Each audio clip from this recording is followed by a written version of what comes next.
ಅಂತ ಭಾವಿಸ್ತಾ ನಾವು ಕೂಡ ನಿಮ್ಮ ಚೆನ್ನಾಗಿದ್ದೀವಿ. ಇವತ್ತು ಹಬ್ಬಕ್ಕೆ ಅಂತ ಮನೆ ಕ್ಲೀನಿಂಗ್ ಎಲ್ಲ ಸ್ಟಾರ್ಟ್ ಮಾಡ್ಕೊಂಡಿದ್ದೆ. ಹಾಗೆ ಮನೆ ಕ್ಲೀನಿಂಗ್ ಎಲ್ಲ ಮುಗಿಸ್ಕೊಂಡಿದ್ದೀನಿ.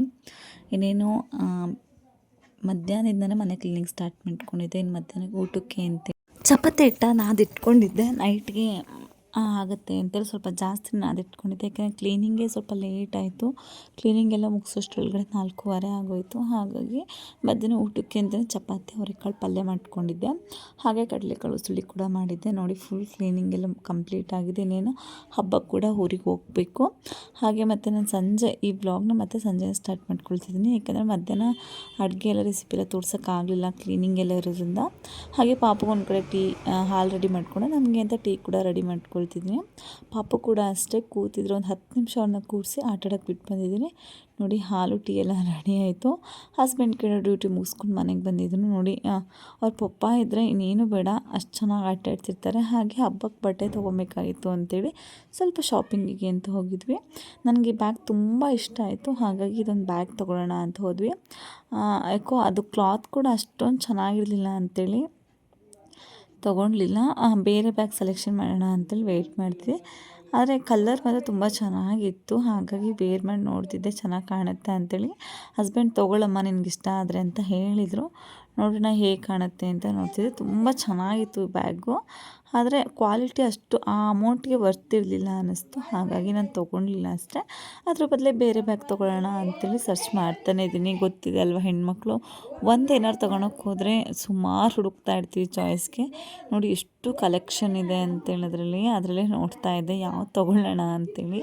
ಹಾಗಾಗಿ ಸರ್ಚ್ ಮಾಡ್ತಾನೆ ಇದೆ ಯಾವ ಬ್ಯಾಗ್ ತೊಗೊಳ್ಲಿ ಅಂತೇಳಿ. ಹಾಗೆ ಪಾಪುಗೂ ಬಟ್ಟೆ ತೊಗೊಬೇಕಾಗಿತ್ತು ಹಬ್ಬಕ್ಕೆ. ನನಗೂ ಡ್ರೆಸ್ ತೊಗೊಳ್ಳೋಣ ಅಂತ ಹೋಗಿದ್ದೆ.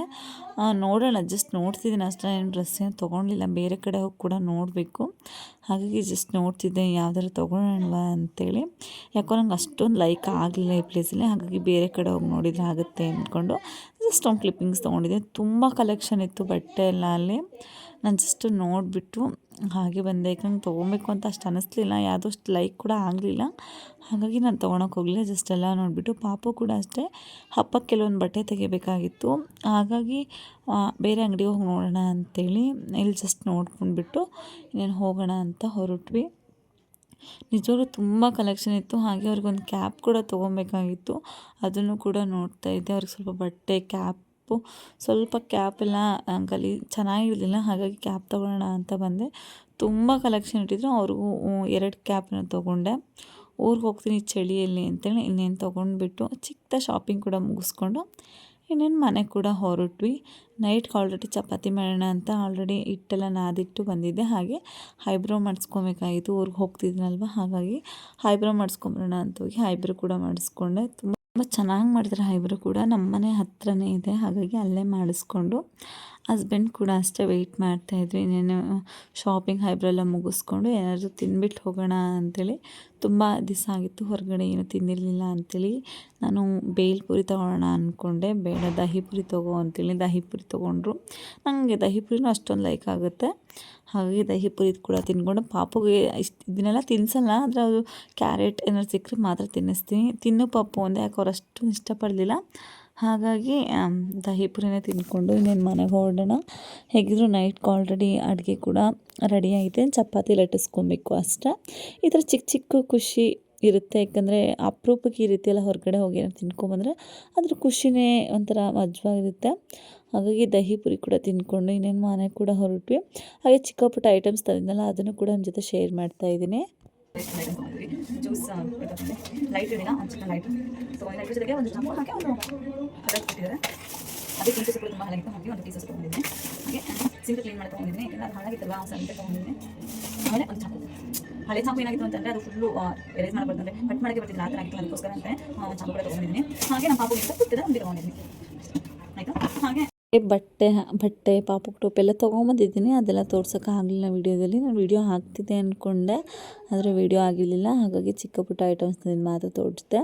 ನೆಕ್ಸ್ಟ್ ವ್ಲಾಗಲ್ಲಿ ನಾನು ಏನೇನು ತೊಗೊಂಬಂದೆ ಅಂತ ಫುಲ್ ತೋರಿಸ್ತೀನಿ. ಇದರಲ್ಲಿ ನಾನು ಏನೇನು ಚಿಕ್ಕ ಚಿಕ್ಕ ಐಟಮ್ಸ್ ತೊಗೊಂಬಂದೆ ಅಷ್ಟೇ ತೋರ್ಸೋಕ್ಕೆ ಸಾಧ್ಯ ಆಗಿದ್ದು. ಆ ವಿಡಿಯೋ ಇದೆ ಅಂದ್ಕೊಂಡೆ ಆ ಕ್ಲಿಪ್ಪಿಂಗ್ಸು.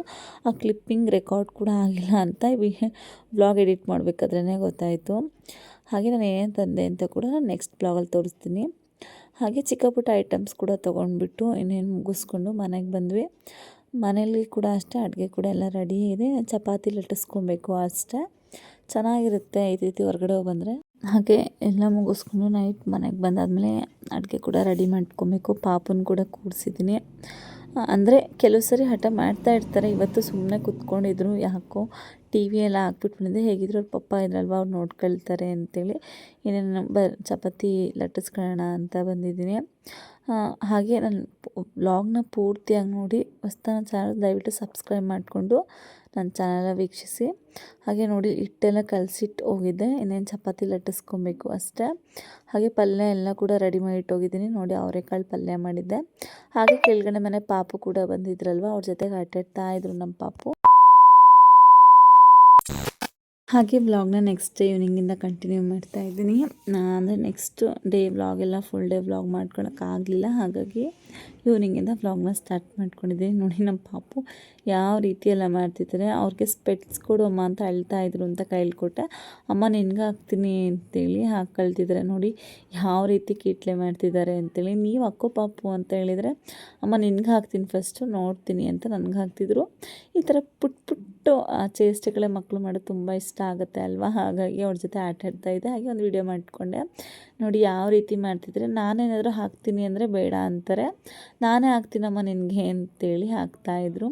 ಹಾಗೆ ಇವ್ರ ಜೊತೆ ಆಟಾಡ್ಕೊತ ಕುತ್ಕೊಂಡು ಟೈಮ್ ಹೋಗಿದ್ದೆ ಗೊತ್ತಾಗಿಲ್ಲ. ಇನ್ನೇನು ಅಡುಗೆ ಮಾಡೋಣ ಅಂತ ಕೂಡ ಅವ್ರನ್ನ ಇಲ್ಲಿ ಕೂರಿಸ್ಬಿಟ್ಟು ಅಡುಗೆ ಕೂಡ ರೆಡಿ ಮಾಡ್ಕೊಬೇಕು. ನೋಡಿ ವಿಡಿಯೋ ಕೂಡ ಮಾಡೋಕ್ಕೆ ಬಿಡ್ತಿಲ್ಲ, ಅಷ್ಟು ಗಲಾಟೆ ಮಾಡ್ತಿದ್ದಾರೆ. ಹಾಗೆ ಸಖತ್ ಚಳಿ ಕೂಡ ಇತ್ತು. ಹಾಗಾಗಿ ನಾನು ಅಡುಗೆ ಸ್ಟಾರ್ಟ್ ಮಾಡ್ಕೊಳ್ಳೋಣ ಅಂತ ಅಡುಗೆ ಮಾಡ್ತಾಯಿದ್ದೀನಿ. ನೈಟ್ಗೆ ಏನಾದರೂ ಅಡುಗೆ ಮಾಡಬೇಕಲ್ವ. ಹಾಗಾಗಿ ಪಾಪುನ ಕೂರಿಸಿದ್ದೆ. ಒಂದು 2 ಸೆಕೆಂಡ್ ಆಗಿಲ್ಲ, ಆಲ್ರೆಡಿ ಅಳಕ್ಕೆ ಸ್ಟಾರ್ಟ್ ಮಾಡಿದರು. ಅಮ್ಮ ನಾನು ಎತ್ಕೋ ಅಂತೇಳಿ ಸರಿ ಅಂತ ಎತ್ಕೊಂಡು ಒಂದು 10 ನಿಮಿಷ ಮತ್ತೆ ಆಟಾಡ್ಸ್ಕೊಳ್ತಾನೆ ಅಡುಗೆ ಮಾಡ್ಕೊಬೇಕು. ಇಲ್ಲಾಂದರೆ ಅಳಕ್ಕೆ ಸ್ಟಾರ್ಟ್ ಮಾಡಿಬಿಡ್ತಾರೆ. ಮತ್ತೆ ಅರ್ಧಂಬರ್ಧ ಕೆಲಸ ಆಗಿಬಿಡುತ್ತೆ. ಈಗ ಒಂದು ಕಡೆ ಕುತ್ಕೊಳ್ಳಿ ಅಂದರೂ ಕುತ್ಕೊಳ್ತಾ ಇಲ್ಲ ಕೆಳಗಡೆ. ಅಟ್ಲೀಸ್ಟ್ ಆ ಶೆಲ್ ಮೇಲೆ ಕುತ್ಕೊಳ್ಳಿ ಅಂದರೂ ಕೂಡ ಶೆಲ್ಫ್ ಮೇಲೆ ಕೂಡ ಕುತ್ಕೊಳ್ತಿಲ್ಲ. ಸರಿ ಅಂತೇಳಿ ಎತ್ಕೊಂಡೇ ಅಡುಗೆ ಮಾಡ್ಕೊಬೇಕು. ಹಸ್ಬೆಂಡ್ ಡ್ಯೂಟಿಯಿಂದ ಅವರು ಸ್ವಲ್ಪ ಲೇಟ್ ಆಗಿದೆ. ಅವ್ರು ಇದ್ದಿದ್ರೆ ನಂಗೆ ಇಷ್ಟೊಂದು ಕಷ್ಟ ಆಗ್ತಿದ್ದಿಲ್ಲ. ಆರಾಮಾಗಿ ಅಡುಗೆ ಮಾಡ್ಕೊಳ್ತಾ ಇದ್ದೆ. ಅವ್ರು ಇಲ್ಲಿದ್ದ ಕಾರಣ ನಾನೇ ನೋಡ್ಕೊಬೇಕು, ನಾನೇ ಅಡುಗೆ ಎಲ್ಲ ಮಾಡ್ಕೊಬೇಕು. ಹಾಗಾಗಿ ಸರಿ ಆಯಿತು ಸುಮ್ಮನಿರು ಎತ್ಕೊಳ್ತೀನಿ ಅಂತ ಹೇಳ್ತಿದ್ದೆ. ನೋಡಿ ಯಾವ ರೀತಿ ಎಲ್ಲ ತರಟೆ ಮಾಡ್ತಾರೆ. ಏನು ಕೆಲಸನೇ ಮಾಡೋಕ್ಕೆ ಬಿಡ್ತಾಯಿಲ್ಲ.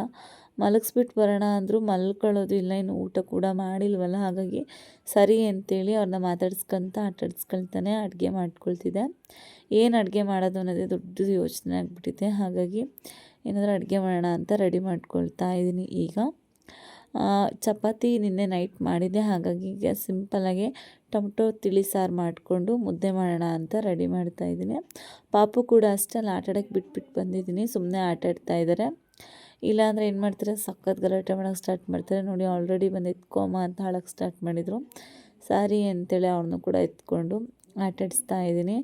ನೋಡಿ ಅಲ್ಲೇನೋ ಬೇಕು ಅಮ್ಮ ನಂಗೆ ಅದು ತಕ್ಕೊಡು ಅಂತಿದ್ದಾರೆ. ಲೈಟ್ರು ಬೇಕು ಅಮ್ಮ ನನಗೆ ಅಂತ ಹಠ ಮಾಡ್ತಿದ್ರು. ಬೇಡ ಪಪ್ಪು ಅದ್ರಲ್ಲಿ ಕರೆಂಟ್ ಇದೆ ಅಂತ ಹೇಳಿದ ತಕ್ಷಣ ಮಾಡ್ತಿದ್ರು. ಅಥವಾ ನಾನೇನಾದರೂ ಅದನ್ನು ಮಿಕ್ಸ್ ಮಾಡ್ತಾಯಿದ್ದೀನಿ ಸಾಂಬಾರು ಅಥವಾ ಏನಾದರೂ ಒಗ್ಗರಣೆಗೆ ಹಾಕ್ತಿದ್ದೆ, ಅಮ್ಮ ನಾನು ಮಿಕ್ಸ್ ಮಾಡ್ತೀನಿ ಅಂತ ಅಳ್ತಾಯಿದ್ರು. ಬೇಡ ಪಪ್ಪ ಅದು ಸುಡ್ತದೆ ಅಂತೇಳಿ. ನೋಡಿ ಟೊಮೊಟೊ ಈರುಳ್ಳಿ ಎಲ್ಲ ಹಾಕಿ ಫ್ರೈ ಮಾಡ್ಕೊಳ್ತಿದ್ದೀನಿ ಟೊಮೊಟೊ ಸಾರಿಗೆ. ಇವ್ರನ್ನ ಎತ್ಕೊಂಡೇ ಈ ರೀತಿ ಕೆಲಸ ಮಾಡ್ಕೊಬೇಕು. ಯಾರಾದರೂ ಮನೇಲಿದ್ದರೆ ಆರಾಮಾಗಿ ಕೆಲಸ ಮಾಡ್ಕೊಬೋದು. ಯಾಕಂದರೆ ಪಾಪನ ಅವ್ರು ನೋಡ್ಕೊಳ್ತಿರ್ತಾರಲ್ವ, ಅಷ್ಟೊಂದು ಕಷ್ಟ ಅನಿಸಲ್ಲ. ನೋಡಿ ಲೈಟು ಆಫ್ ಮಾಡೋದು ಇದೇ ರೀತಿ ಕೇಟ್ಲೆ ಮಾಡ್ತಾರೆ ಮನೇಲಿ. ಏನೇನು ಸಾಂಬಾರು ಕೂಡ ರೆಡಿ ಮಾಡಬೇಕಲ್ವ. ಹಾಗಾಗಿ ಅವ್ರನ್ನ ಆಟಾಡೋಕ್ಕೆ ಬಿಟ್ಬಿಟ್ಟು ಬೇಗನೆ ಸಾಂಬಾರು ಕೂಡ ರೆಡಿ ಮಾಡ್ಕೊಳ್ಳೋಂತ ರೆಡಿ ಮಾಡ್ತಾಯಿದ್ದೀನಿ. ನೋಡಿ ಕೊಬ್ಬರಿ ಹಾಗೆ ಟೊಮೊಟೊ ಈರುಳ್ಳಿ ಬೆಳ್ಳುಳ್ಳಿ ಒಣಮೆಣ್ಸಿನ್ಕಾಯಿನ ಎಣ್ಣೆಲಿ ಚೆನ್ನಾಗಿ ಫ್ರೈ ಮಾಡಿಕೊಂಡು ಪಾಪು ಕೂಡ ಒಂದು ಸ್ವಲ್ಪ ತಿನ್ನೋಕೆ ಕೊಟ್ಬಿಟ್ಟು ಹೇಗೋ ಅವ್ರನ್ನ ಮಾತಾಡ್ಸ್ಕೊಂತ ಅಡುಗೆ ಮಾಡ್ಕೊಳ್ತಾ ಇದ್ದೀನಿ. ಯಾಕಂದರೆ ಮನೇಲಿದ್ದ ಪ್ರತಿಯೊಬ್ಬರು ಮಕ್ಕಳಿರೋ ಮನೆ ಪೇರೆಂಟ್ಸ್ಗೆ ಗೊತ್ತಿರುತ್ತೆ ಎಷ್ಟು ಕಷ್ಟ ಆಗುತ್ತೆ. ಮಕ್ಕಳನ್ನು ನೋಡ್ಕೊಳ್ತಾ ಅಡುಗೆನೂ ಮಾಡ್ಕೊಬೇಕು. ಯಾರಾದರೂ ಸಪೋರ್ಟ್ ಇದ್ದರೆ ಓಕೆ, ಯಾರೂ ಇಲ್ಲ ಅಂದರೆ ನಾವು ಒಬ್ಬರೇ ಈ ರೀತಿ ಮಾಡ್ಕೊಬೇಕಲ್ವ. ಹಾಗೆ ಮುದ್ದೆ ಮಾಡೋಣ ಅಂದ್ಕೊಂಡೆ. ಹಸ್ಬೆಂಡ್ ಯಾಕೋ ಪಾಯಸ ಮಾಡು ಅಂತೇಳಿದರು ಅಂತೇಳಿ ಮುದ್ದೆ ಕ್ಯಾನ್ಸಲ್ ಮಾಡಿ ಶಾವಿಗೆ ಪಾಯಸ ಮಾಡೋಣ ಅಂತ ರೆಡಿ ಮಾಡ್ಕೊಳ್ತಿದ್ದೀನಿ. ಅದರಲ್ಲೂ ನಮ್ಮ ಮನೇಲಿ ಶಾವಿಗೆ ಪಾಯಸ ಅಂದರೆ ಸ್ವಲ್ಪ ಜಾಸ್ತಿ ಇಷ್ಟ. ಹಾಗಾಗಿ ಸರಿ ಆಯಿತು ಅಂತೇಳಿ ಸ್ವಲ್ಪ ಜಾಸ್ತಿ ಪ್ರಮಾಣದ ತುಪ್ಪ ಹಾಕಿಬಿಟ್ಟು ಶಾವಿಗೆ ಪಾಯಸ ಮಾಡ್ತಾಯಿದ್ದೀನಿ. ಎಷ್ಟು ತೆಳುವಾಗಿ ಎಷ್ಟು ಚೆನ್ನಾಗಿ ಬಂದಿದೆ ನೋಡಿ. ಪಾಪು ಕೂಡ ಅಷ್ಟೇ ಸದ್ಯಕ್ಕೆ ಶಾವಿಗೆ ಪಾಯಸನೇ ತಿನ್ನಿಸ್ತೀನಿ. ಅವರು ಕೂಡ ಅಷ್ಟೇ ಇಷ್ಟಪಟ್ಟು ತಿಂತಾರೆ. ಹಾಗೆ ಶಾವಿಗೆ ಪಾಯಸ ನೋಡಿ ಎಷ್ಟು ತೆಳುವಾಗಿ ಬಂದಿದೆ. ಅಂದರೆ ಬಿಸಿ ಇರುವಾಗಲೇ ಅಷ್ಟೊಂದು ತೆಳುವಾದ ಮತ್ತು ತಣ್ಣಗಾದ ಮೇಲೂ ಕೂಡ ಅಷ್ಟೇ ತೆಳುವಾಗಿರುತ್ತೆ, ಗಟ್ಟಿ ಕೂಡ ಆಗಲ್ಲ. ಪಾಪು ಕೂಡ ಅಷ್ಟೇ ತುಂಬ ಇಷ್ಟಪಟ್ಟು ತಿಂತಾರೆ ಇದನ್ನು. ಸ್ವಲ್ಪ ಅವ್ರಿಗೆ ಸ್ವೀಟ್ ಅಂದರೆ ಇಷ್ಟ, ಹಾಗಾಗಿ ಅವ್ರಿಗೆ ಫಸ್ಟ್ ತಿನ್ನಿಸ್ಬಿಟ್ಟು ತದನಂತರ ನಾವು ತಿನ್ನೋಣ ಅಂತ ರೆಡಿ ಮಾಡ್ಕೊಂಡಿದ್ದೀನಿ. ನೋಡ್ಬೋದು ಅವ್ರ ಪಪ್ಪ ಕೂಡ ಡ್ಯೂಟಿ ಮುಗಿಸ್ಕೊಂಬಂದ್ರಲ್ವ, ಸ್ವಲ್ಪ ಕಾಯಿನ್ಸ್ ಎಲ್ಲ ಇತ್ತು ಅಂತೇಳಿ ಕೊಟ್ಟಿದ್ರು. ಪಪ್ಪು ಹುಂಡಿಗೆ ಹಾಕು ನೀನು ಸೇವ್ ಮನೆಗೆ ಅಂತೇಳಿದಕ್ಕೆ ಎಲ್ಲ ಕಾಯಿನ್ಸ್ನ ತೆಗೆದ್ಬಿಟ್ಟು ಹುಂಡಿಗೆ ಹಾಕ್ತಿದ್ದಾರೆ. ಅವ್ರು ಹುಂಡಿಗೆ ಹಾಕೋಷ್ಟೊತ್ತಿಗೆ ಬೆಳಗ್ಗೆ ಆಗಿಬಿಡುತ್ತೆ ಅಂತೇಳಿ ನಾನು ಸ್ವಲ್ಪ ಹುಂಡಿಗೆ ಹಾಕ್ತಾಯಿದ್ದೆ. ಯಾಕಂದರೆ ಒಂದೊಂದೇ ಕಾಯಿನ್ಸ್ ಹಾಕ್ತಿದ್ರೆ ತುಂಬ ಕಾಯಿನ್ಸ್ ಇತ್ತಲ್ವ, ಹಾಗಾಗಿ ನಾನು ಸ್ವಲ್ಪ ಹಾಕೋಣ ಅಂತ ಅವ್ರ ಜೊತೆಗೆ ಸೇರಿಬಿಟ್ಟು ಹಾಕ್ತಾಯಿದ್ದೀನಿ. ನೋಡ್ತಿರ್ಬೋದು ಅವ್ರಿಗೆ ಅವ್ರ ಪಪ್ಪ ಕೊಟ್ಟರೆ ಇದು ಸೇವ್ ಮನಿ ಪಪ್ಪು ನೀವು ಹಾಕಿ ಅಂತೇಳಿ ಹೇಳ್ತಾ ಇರ್ತೀನಿ. ಹಾಗಾಗಿ ಅವ್ರಿಗೆ ಕೊಟ್ಟಿರೋ ₹1 ಆಗಿರ್ಬೋದು ಅಥವಾ ₹2 ಕಾಯಿನ್ಸ್ಗಳು ಕೊಟ್ಟರೆ ಹುಂಡಿಗೆ ಹಾಕಿಸ್ತೀನಿ. ಅದೊಂದು ಒಳ್ಳೆ ಅಭ್ಯಾಸ ಅಂತ ಅಂದ್ಕೊಂಡಿದ್ದೀನಿ. ಹಾಗೆ ಕೆಳಗಡೆ ಅಕ್ಕ ಎಲ್ಲ ಬಟ್ಟೆ ತೊಗೊಂಬರೋಣ ಪಾಪುಗೆ ಅಂತೇಳಿ ಬಂದಿದ್ದೀವಿ. ಇದು ನೆಕ್ಸ್ಟ್ ಡೇ ಈವ್ನಿಂಗ್ ಹೋಗಿ ಕ್ಲಿಪ್ಪಿಂಗು ಇತ್ತು, ಹಾಗಾಗಿ ಅದನ್ನು ಶೇರ್ ಮಾಡಿದ್ದೀನಿ ಅಷ್ಟೇ. ಮನೆ ಹತ್ರನೇ ಇರುವಂಥ ಶಾಪಿಂಗ್ಗೆ ಹೋಗಿದ್ವಿ, ಪಾಪು ಬಟ್ಟೆ ತೆಗಿಬೇಕು ಅಂತೇಳಿ. ಹಾಗೆ ಪಾಪುಗೆ ಬಟ್ಟೆ ತೆಗ್ದಿರ್ಲಿಲ್ವಲ್ಲ, ಹಾಗೆ ನೋಡ್ಕೊಂಬಿಟ್ಟು ಬಂದಿದ್ವಿ. ಹಾಗಾಗಿ ಹೋಗೋಣ ಅಂತ ಹೇಗಿದ್ರು ಕೆಳಗಡೆ ರೂಮ್ ಅಕ್ಕ ಅವರೆಲ್ಲ ಬಟ್ಟೆ ತೆಗಿಬೇಕು ಅಂತ ಹೇಳಿದ್ರಲ್ವ, ಹಾಗಾಗಿ ಸರಿ ಬನ್ನಿ ನಾನು ಬಿಡ್ತೀನಿ, ನಾನು ಪಾಪು ಬಟ್ಟೆ ತೆಗ್ದಿಲ್ಲ ಅಂದರೆ ಸರಿ ಬಾ ಅಮ್ಮ ಹೋಗೋಣ ಅಂದಿದ್ರು. ಹಾಗಾಗಿ ನಾವು ಕೂಡ ಬಟ್ಟೆ ನೋಡಿದ್ವಿ. ತುಂಬ ವೆರೈಟಿ ಆಫ್ ಕಲೆಕ್ಷನ್ ಇತ್ತು. ಸೆಲೆಕ್ಷನ್ ಮಾಡೋಷ್ಟ್ರಿಗೆ ಲೇಟಾಗಿ ಹೋಗ್ಬಿಡ್ತು, ಅಷ್ಟು ವೆರೈಟಿ ಆಫ್ ಕಲೆಕ್ಷನ್ ಇತ್ತು. ಪಾಪುಗೂ ಒಂದು ಜೊತೆ ಬಟ್ಟೆ ತೊಗೊಂಡೆ, ಅಕ್ಕರು ಅಷ್ಟೇ ಕೂಡ ಬಟ್ಟೆ ತೊಗೊಂಡ್ರು. ಅವರು ಒಂದೊಂದು ಜೊತೆ ತುಂಬ ವೆರೈಟಿ ಆಫ್ ಕಲೆಕ್ಷನ್ ಇದೆ, ನೋಡ್ತಿರ್ಬೋದು ನೀವು. ತುಂಬ ಚೆನ್ನಾಗಿದ್ವು ಬಟ್ಟೆ ಮಾತ್ರ. ಅದರಲ್ಲೂ ಮಕ್ಕಳಿಗೆ ಅಂದರೆ ಕೂಡ ತುಂಬ ಚೆನ್ನಾಗಿದೆ. ಹೆಣ್ಮಕ್ಳಿಗೆ ಪುಟಾಣಿ ಹೆಣ್ಮಕ್ಳಿಗೆ ತುಂಬ ಚೆನ್ನಾಗಿದ್ವು. ನಮ್ಮ ಪಾಪು ನೋಡಿ ಯಾವ ರೀತಿ ಮಾಡ್ತಿದ್ದಾರೆ, ಮಮ್ಮ ನಾನು ನೋಡ್ತೀನಿ ಅನ್ನೋದು, ತೆಗಿಯೋದು, ನೋಡೋದು ಮತ್ತು ಅಲ್ಲಿ ಇಡೋದು. ಅವರು ಕೂಡ ಅಷ್ಟೇ ತುಂಬ ತೋರಿಸ್ತಾಯಿದ್ರು. ಆದರೆ ನಂಗೆ ಅಷ್ಟೊಂದು ಲೈಕ್ ಆಗಲಿಲ್ಲ. ಅಂದರೆ ಕೋಟ್ ಥರದ್ದೆಲ್ಲ ತೊಗೊಂಡಿದ್ದೆ, ನಾರ್ಮಲ್ ಶರ್ಟ್ ಮತ್ತು ಪ್ಯಾಂಟ್ ಆ ರೀತಿ ಇತ್ತು. ಆ ರೀತಿ ಒಂದು ಜೊತೆ ಬಟ್ಟೆ ತೊಗೊಂಡೆ. ನಿನ್ನೆನೂ ಒಂದು ಜೊತೆ ತೊಗೊಂಬಂದಿದ್ದೆ, ಅದು ಅಷ್ಟೊಂದು ಲೈಕ್ ಆಗಿರಲಿಲ್ಲ ಅಂಥೇಳಿ ಇದು ಒಂದು ಜೊತೆ ತೊಗೊಂಡೆ. ಹಾಗೆ ಒಂದು ಚಿಕ್ಕದ ಕ್ಲಿಪ್ಪಿಂಗ್ಸ್ ಮಾಡಿಕೊಂಡೆ. ನೋಡ್ತಿರ್ಬೋದು ನಮ್ಮ ಕಲೆಕ್ಷನ್ ಹಾಕಿದ್ದಾರೆ ಅಂತ. ಮೇಲ್ಗಡೆ ಕೂಡ ನೋಡ್ಕೊಂಬಂದ್ವಿ. ತುಂಬ ವೆರೈಟಿ ಆಫ್ ಕಲೆಕ್ಷನ್ ಕೂಡ ಇತ್ತು. ನೋಡ್ತಿರ್ಬೋದು ಕುರ್ತಾ ಸೆಟ್ ಆಗಿರ್ಬೋದು, ಕುರ್ತೀಸ್, ತುಂಬ ವೆರೈಟಿ ಆಫ್ ಕಲೆಕ್ಷನ್ ಇತ್ತು. ನಾನು ಆಲ್ರೆಡಿ ಬಟ್ಟೆ ತೊಗೊಂಡ್ಬಿಟ್ಟಿದ್ದೆ, ಹಾಗಾಗಿ ನಾನು ಇಲ್ಲೆಲ್ಲ ತೊಗೊಳಕ್ಕೆ ಹೋಗಲಿಲ್ಲ. ನೈಟ್ ವೇರ್ಗೆ ಅಂತೇಳಿ ಡ್ರೆಸ್ ಕೂಡ ನೋಡ್ತಿದ್ವಿ. ಇಷ್ಟು ಕಲೆಕ್ಷನ್ ಇದೆ ನೋಡ್ತಿರ್ಬೋದು ನೀವು. ಇಷ್ಟು variety of dresses, night wares ಅಥವಾ ಕುರ್ತೀಸ್ ಎಲ್ಲ ಪ್ರತಿಯೊಂದು ಕೂಡ ಇತ್ತು. ನಾನು ನೋಡಿಬಿಟ್ಟು ನನಗೆ ಏನು ಬೇಕೋ ಅದು ತೊಗೊಂಡೆ. ಪಾಪು ಕೂಡ ಅಷ್ಟೇ ಒಂದೆರಡು ಜೊತೆ ಬಟ್ಟೆ ಕೂಡ ತೊಗೊಂಡೆ. ತುಂಬ ಚೆನ್ನಾಗಿತ್ತು. ಕಲೆಕ್ಷನ್ ಕೂಡ ಅಷ್ಟೇ ತುಂಬ ಚೆನ್ನಾಗಿತ್ತು. ಹಾಗೆ ಎಲ್ಲ ಬಟ್ಟೆ ಎಲ್ಲ ತೊಗೊಂಡು ಇನ್ನೇನು ಮನೆಗೆ ಹೊರಡೋಣ ಅಂತ ಕೂಡ ಹೊರಟ್ವಿ. ಹೋಗ್ಬೇಕಾದ್ರೆ ಗೋಬಿ ತಿಂದ್ಬಿಟ್ಟು ಹೋಗೋಣ ಅಂಥೇಳಿ ಗೋಬಿ ತಿಂದ್ಕೊಂಡು ಇನ್ನೇನು ಮನೆಗೆ ಹೊರಟ್ವಿ. ಹಾಗೆ ಮನೆಗೆ ಹೋದ ನಂತರ ನಮ್ಮ ಪಾಪದೊಂದು ಕೀಟ್ಲೆ ಸ್ಟಾರ್ಟ್ ಆಗಿತ್ತು. ಹಾಸಿಗೆ ಎಲ್ಲ ತೊಗೊಂಬಂದು ಮಂಚದ ಮೇಲೆ ಎಸಿತಾಯಿದ್ರು. ಅದೊಂಥರ ನೋಡೋಕ್ಕೆ ಖುಷಿ ಆಗ್ತಿತ್ತು ಅವ್ರು ಕೀಟ್ಲೆ ಮಾಡೋದು. ಹಾಗೆ ಈ ವ್ಲಾಗ್ನ ಎಲ್ಲ ಎಂಡ್ ಮಾಡ್ತಿದ್ದೀನಿ. ಹಾಗೆ ಹೊಸ್ತಾಗಿ ದಯವಿಟ್ಟು ಸಬ್ಸ್ಕ್ರೈಬ್ ಮಾಡ್ಕೊಂಡು ನೋಡಿ. Thank you.